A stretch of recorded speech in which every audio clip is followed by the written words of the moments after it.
नमस्कार दोस्तों, आप सभी का स्वागत है आपका अपने चैनल भोजपुरी फैमिली में। दोस्तों आज की वीडियो में हम बात करने वाले हैं भोजपुरी फिल्म की 5 बड़ी खबर के बारे में। अगर आप ये खबर मिस कर दिए है तो वीडियो को पूरा देखिए। दोस्तों पहला खबर ये आ रहा है कि रानी चटर्जी की अपकमिंग फिल्म भाभी माँ का फर्स्ट लुक जारी कर दिया गया है। दोस्तों ये फिल्म आपको जल्दी सिनेमाघरों में देखने को मिल जाएगा। दोस्तों दूसरा खबर ये आ रहा है कि खेसारी लाल यादव की अपकमिंग फिल्म डोली सजा कर रखना सेट से कुछ फोटोज़ आप देख सकते हैं इस वीडियो में।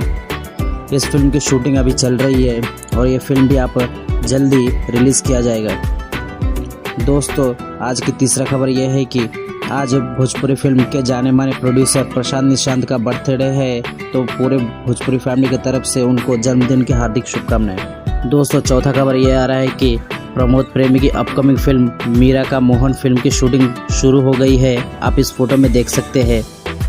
दोस्तों आज की पांचवी यानी कि आखिरी खबर यह है कि भोजपुरी एक्टर दिनेश लाल यादव और आम्रपाली दुबे की फिल्म आई मिलन की रात फिल्म का ट्रेलर लॉन्च कर दिया गया है और दर्शकों के तरफ से बहुत प्यार मिल रहा है। तो दोस्तों ये थी भोजपुरी फिल्म की 5 बड़ी खबरें। दोस्तों आपको कौन सा अच्छा लगा वीडियो के कमेंट में ज़रूर अपनी राय देना। दोस्तों वीडियो अच्छा लगा तो वीडियो को लाइक और चैनल को सब्सक्राइब कर देना। और अगर आपने हमें इंस्टाग्राम पर फॉलो नहीं किया है तो भोजपुरी फैमिली इंस्टाग्राम हैंडल को फॉलो कर लीजिए।